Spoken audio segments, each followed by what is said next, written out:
Criminals most wanted. जराइम की तारीख रविश पर दौड़ते हुए मुजरिमों की तलाश में क्रिमिनल्स मोस्ट वांटेड। कानून के निगहबानों और जराइम पेशा अफराद की कशमकश के दरमियान तैयार किए हुए program criminals most wanted. Criminals most wanted के हर एपिसोड को हम तैयार करते हैं इंसाफ और कानून की बालादस्ती के लिए। हम सरकूबी चाहते हैं उन मुल्क दुश्मन अनासिर की के कानून जिनके लिए महज एक मजाक है। इंसाफ और कानून की यही सरबलंदी हमारे इस प्रोग्राम का मरकजी ख्याल है कि जिसका नाम है क्रिमिनल्स मोस्ट वांटेड। नाज़रीन, क्रिमिनल्स मोस्ट वांटेड के हर एपिसोड में हम पेश करते हैं जुर्म की एक ऐसी दास्तान कि जो दास्तान माशरे के कहीं ना कहीं किसी न किसी पहलू में जरूर जन्म लेती है। आज के इस प्रोग्राम में, आज के इस एपिसोड में हम आपके लिए पेश कर रहे हैं जुर्म की एक ऐसी अंदोहनाक दास्तान, एक ऐसी लर्ज़ाखेज कहानी कि कराची से घोटकी, घोटकी से उबाड़ो और उबाड़ो से सक्खर तक का सफर ARY one world criminals most wanted की टीम ने जब किया, आप यकीन मानिए शायद वो लफ्ज हम बयान न कर सकें कि किस दुख, कर्ब और तकलीफ से गुजारे हैं वो लम्हात। हमने आज के इस प्रोग्राम को रिकॉर्ड करते हुए खून के आंसू रोता रहा है ये दिल कि एक बेटी, उसका हंसता मुस्कुराता चमन किस तरह बर्बादियों से हमाहंग हो गया। इस दास्तान का आगाज जिला घोटकी की तहसील उबाड़ो के गांव हबीब लबानो में हुआ। ये दास्तान वजूद में कैसे आई, वो कौन से हालात, कौन सी वजूहात, कौन से मुहर्रिकात हैं कि जिसकी बुनियाद पर हव्वा की एक बेटी अपनी आबरू नामूस खो बैठी उन दरिंदा सिफत लोगों के हाथों कि जो इस मुल्क और मिल्लत के लिए कलंक का टीका है। ये सब कैसे हुआ, आइए शुरू करते हैं ये कहानी। 27 जनवरी 2007 उबाड़ो पुलिस स्टेशन की हुदूद, डिस्ट्रिक्ट घोटकी, सिंध।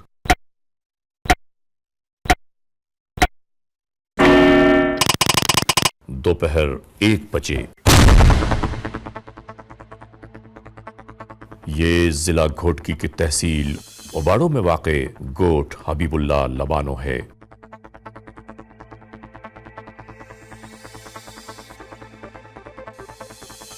यहां जिंदगी रोजमर्रा मामूलात के मुताबिक ही गुजर रही थी।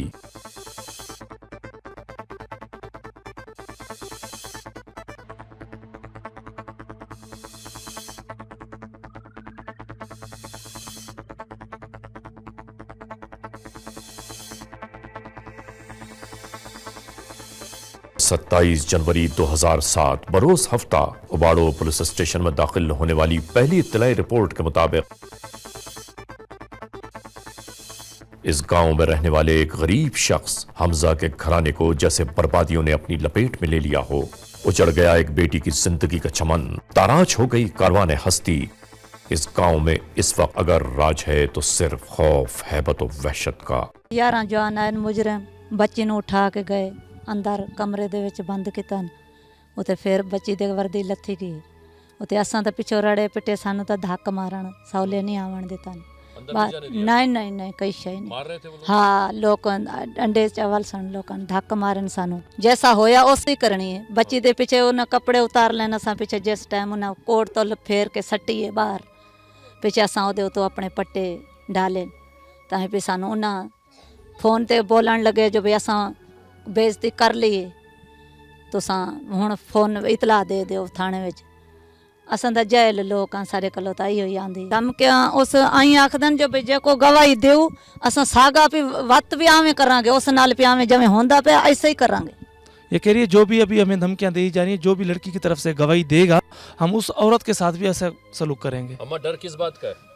अब सानू भी इज्जत दा अपना तो मसला जो 100 जुगे दे विचों आ कुछ हो गया तो सानू भी कोई कर लेवे तो वो तो आवें बोलते पैन हुण ही बोलते पैन। ये कह रही है कि यहाँ 100 घर है इस गोठ में, अब 100 घर में से एक लड़की के साथ इतनी ज्यादती की कि 100 घर ने कुछ नहीं किया, कर हमारे घर में भी ऐसा वाकया आ सकता है, हम क्या करेंगे? आइए हम आपको बताते हैं कि इस अंदोहनाक दिल हिला देने वाली जुर्म की दास्तान की इब्तिदा कैसे हुई। ये इस केस के मुद्दई हमजा का घर है, यानी नसीमा, जहां रिहाइश पजीर थी अपने भाई बहनों और वालिदैन के साथ। ये वो जगह है जो मुल्जिम अनवर अब्दुल सत्तार और उसके हवारियों के स्याह कारनामों की मुंह बोलती तस्वीर है। हाँ, मैं अपने काम में मसरूफ़ था तो मुझे इतला मिली कि ये वक़ुआ हुआ है, बच्ची के साथ ज़्यादती हुई है। तो उन्होंने भी जो बच्ची के वारिसन हैं उन्होंने भी फ़ोन किया था। फिर मैंने थाने पे फ़ोन किया कि भाई ये देखें क्या मसला है। दूसरे दिन सुबह सुबह मुझे ये पता चला कि बच्ची के साथ ज़्यादती हुई है। मैं फ़ौरन वहाँ गया उनके गांव में, तो वहाँ पे मैंने पता किया, जो लोगों ने बताया कि बच्ची के साथ तशद्दुद हुआ है, ज़्यादती हुई है।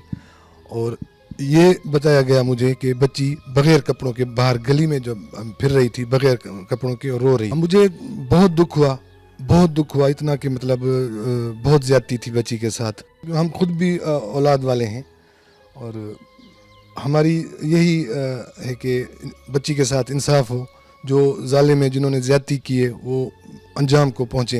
हाँ बेटा, क्या हुआ था बताओ। मेरी अम्मी माँ रोटी पका रही थी, मैं रोटी खा रही थी। 9 जवान थे, 11 जवान थे, राइफलों से साथ थे, बंदूकों साथ थे, धक्कों से साथ थे। मुझे मेरे घर वाले को मारा पीटा, मुझे मारा पीटा। मेरे घर वाले को, ये मेरी अम्मी को, मेरे बहनों को उन्होंने मारा पीटा। फिर मुझे चाह गए सतार के घर, उते फिर सतार के कमरे में मुझे बंद कर मेरे कपड़े कटे कैंची से अनवर हुसैन ने मेरे नाल फिर सतार जास्ती की। फिर अनवर हुसैन की, फिर मुझे सतार घर के बाहर कट के फिर सारे बंदे में चुंबड़ गए।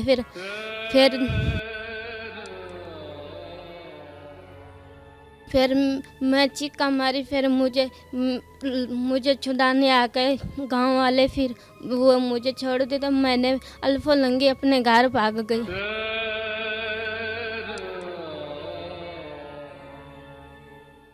एक सरदार था, एक जमालदीन था। वो जिन चीखा मैंने मारे ना, फिर वो आ गए मुझे बचाया। फिर ने मैं घर दौड़ी चली गई। फिर मैं अपनी अम्मी को बताया मेरे ना साथ है ये हुआ है। फिर मेरी अम्मी मुझको कपड़े पवाए। जितने साथ मेरे साथ हुए हैं ना, इतने अल्लाह मियाँ किसी को पर ना ऊपर भेजे। मेरे साथ जुल्म किया है लोगों ने। नसीमा के मुताबिक हवा की इस बेटी की इज्जत आबरू नामूस को गिद्धों चील कब्बों की तरह नोचा घसोटा गया।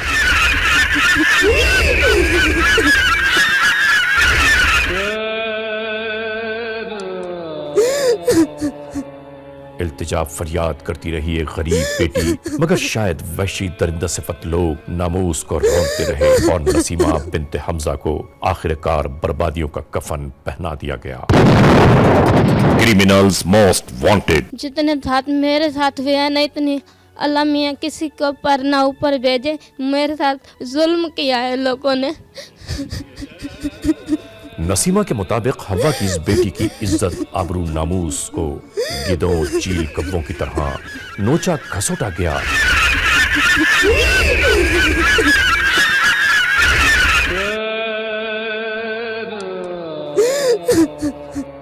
इल्तिजा फरियाद करती रही एक गरीब बेटी, मगर शायद वहशी दरिंदा सिफत लोग नामूस को रौंदते रहे और नसीमा बिन्ते हमजा को आखिरकार बर्बादियों का कफन पहना दिया गया।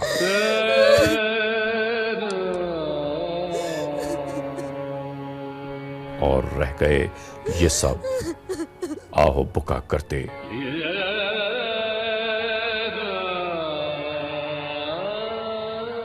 मुझे अपना इंसाफ मिलना चाहिए, उन जालिमों को सजा मिलनी चाहिए।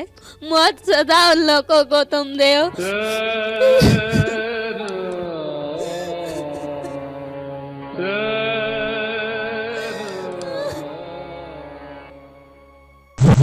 सत्ताईस जनवरी को जब ये वाक़या हुआ और उसके बाद हमारे इल्म में आया तो हमने फ़ौरन, मेरे महकमे ने, मैंने फ़ौरन इस पर नोटिस लिया और हमने फ़ौरन उन लोगों को जिनके नाम FIR में लिखवाए गए थे उनको अरेस्ट किया। और बाकी ज़ाहिर है जब ये वाक़या हुआ तो काफ़ी उसमें 5 लोग जो हैं वो अब्सकॉन्डर हैं अभी, उसको पुलिस की टीमें ढूंढ रही हैं और इंशाल्लाह उनको कैफर किरदार तक उनको पहुंचाएंगे, उनको अरेस्ट करेंगे इंशाल्लाह, क्योंकि वाक़े की नौयत ऐसी है कि हर इंसान का जो है वो खून खौल उठे अगर किसी साथ ये वाक़या होता है। ARY की टीम जब घोटकी पहुंची और उसने मज़ीद अपने प्रोग्राम के हवाले से तहकीकात की। फिर उसके बाद मेरी फ़ोन पे अली रज़ा साहब से बात भी हुई है और उन्होंने डिटेल मुझे बताई। तो उसके बाद फिर मैं और परेशान हुआ और मैंने मज़ीद गवर्नर साहब की नॉलेज में ये लेके आया, प्लस आईजी से बात की और हमने फ़ैसला ये किया कि उस फैमिली को मज़ीद सिक्योरिटी और प्रोटेक्शन चाहिए। इसके साथ साथ उस लड़की को उसकी मेडिकल केयर उसकी ज़रूरत है, उसकी बहुत ज़्यादा।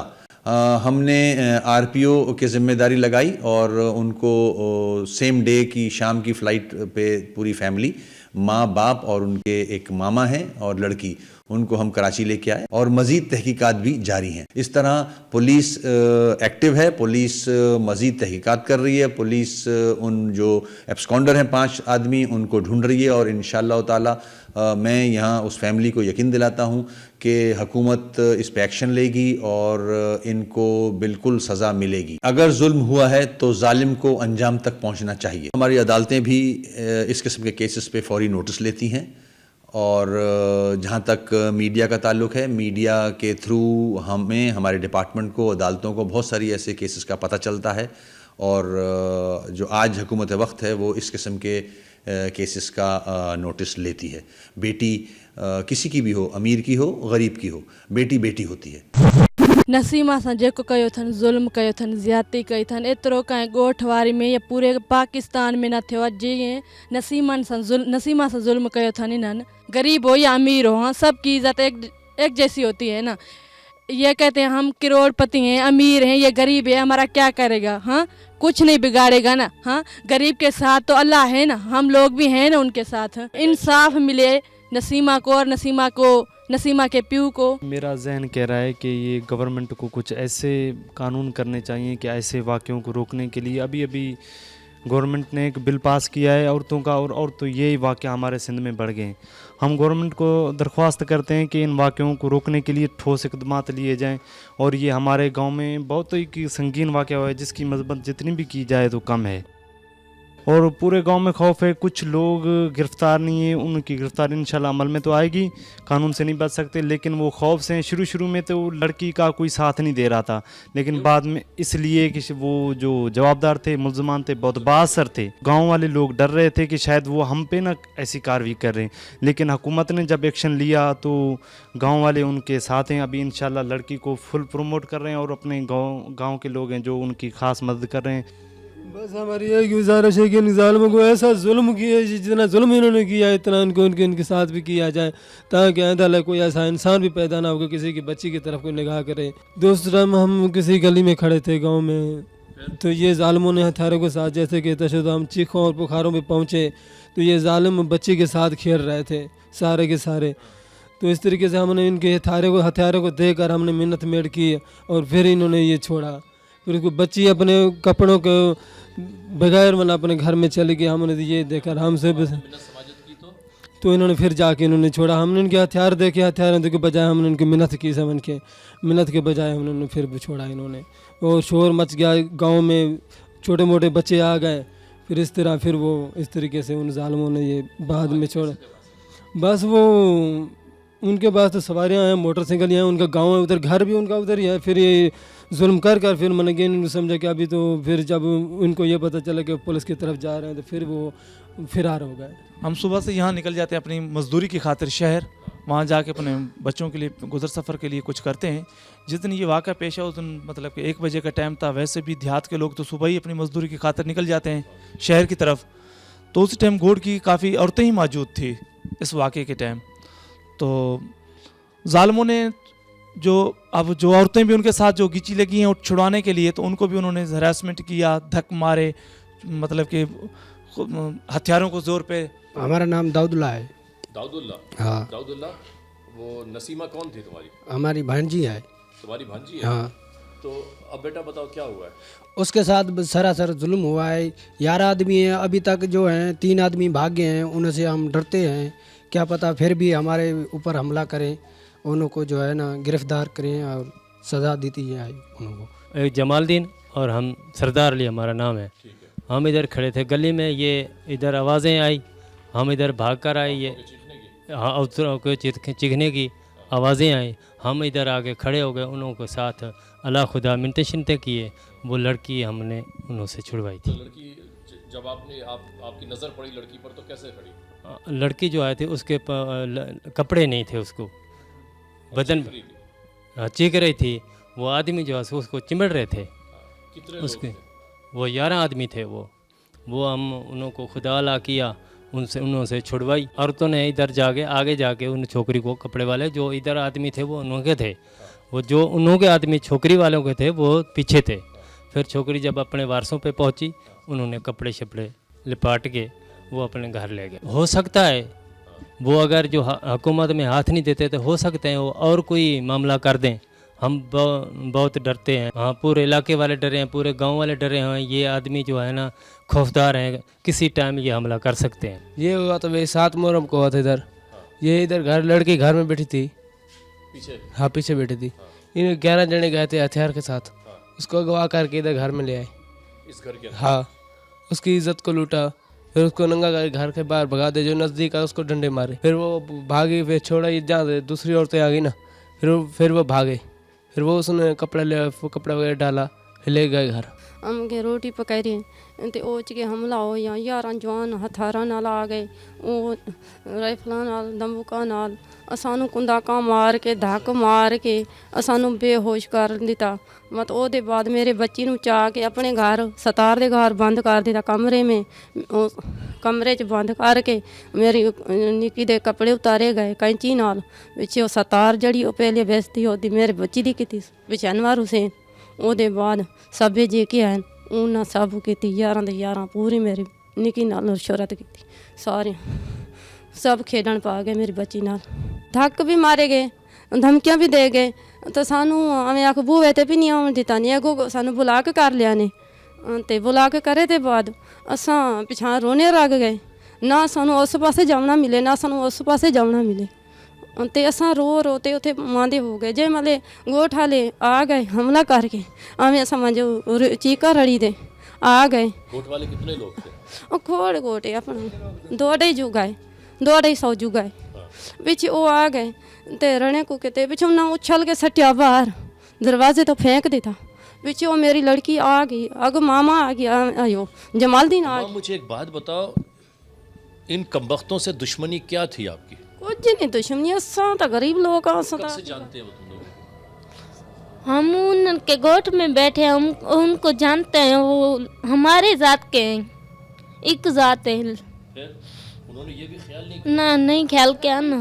हाँ सर, ये जो लोग हैं ना बड़े बहुत ताकतवर हैं, ठीक है, ये पैसे पे बलबूते पे जो ये काम करते हैं, समझ गया। उन्होंने बोला क्या होगा हमारा जो है ना एक ट्रांसपोर्ट जो है ना, एक 10 व्हीलर नहीं हम बेच देंगे, तुम हमारा क्या कर सकते हो। अभी तक वो लोग जो है ना धमकियाँ भिजवाते हैं हमारे को, बोलते हैं हम तुम्हारे को ख़त्म कर देंगे। ये ब्लेम लगाते हैं ऐसे, बाबा ये इन लोगों ने पहले ये काम किया था, बाद में हमने ये एक्शन लिया है। ये बहुत जालिम है सर, ये हमारे को अभी तक वो मैं बच्ची को मामू सर, वो अभी तक जो लोग वो पकड़े नहीं गए हैं, वो कभी भी किसी टाइम भी वो जो है ना हमारे घर में आके हमला करते हैं सर। वो किसी को भी खरीद कर जो है ना हमारे को वो नुकसान पहुंचा सकते हैं वो लोग। क्या सर, हमारे पास बच्चा क्या है, हमारे को तो बर्बाद कर दिया इन लोगों ने।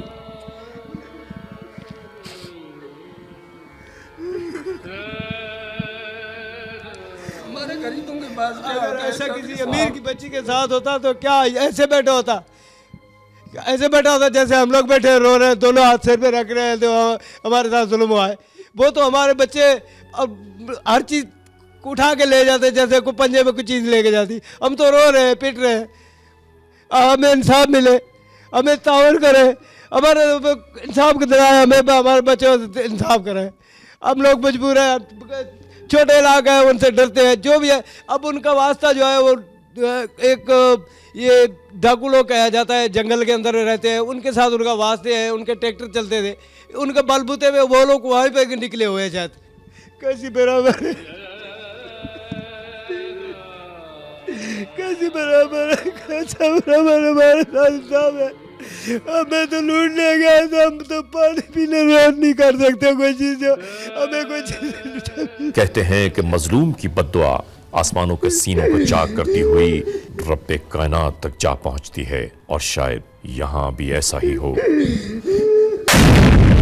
इसके बाद क्या हुआ, तफ्तीश किस मोड़ पर है, मुल्ज़मान क्या कहते हैं, नसीमा की ये दर्दंगेज दास्तान अभी बाकी है जिसे हम आपके लिए आइंदा एपिसोड में पेश करेंगे। नाज़रीन, एक बिलखता हुआ बाप, एक मजलूम बेबस और लाचार बेटी कानून से इंसाफ चाहती है। बर्बादियों का यह कफन इस बेटी को किसने पहनाया? कौन है वो जराइम पेशा अफराद कि जो कानून को तमाशा जानकर खेल रहे हैं? और हम आपको एक बात ये बताते चले कि अभी इस दास्तान का एक बहुत बड़ा हिस्सा बाकी है कि जो हम आपके लिए आइंदा एपिसोड में पेश करेंगे।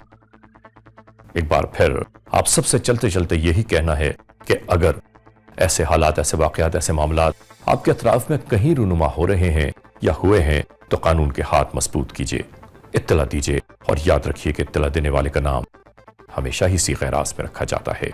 Criminals most wanted @ARY1world.net, criminals most wanted @ARYdigital.tv। हर इतवार की शब ARY one world criminals most wanted में हम आपको रखते हैं बाखबर। जराइम की नई दास्तान से इंतजार कीजिएगा।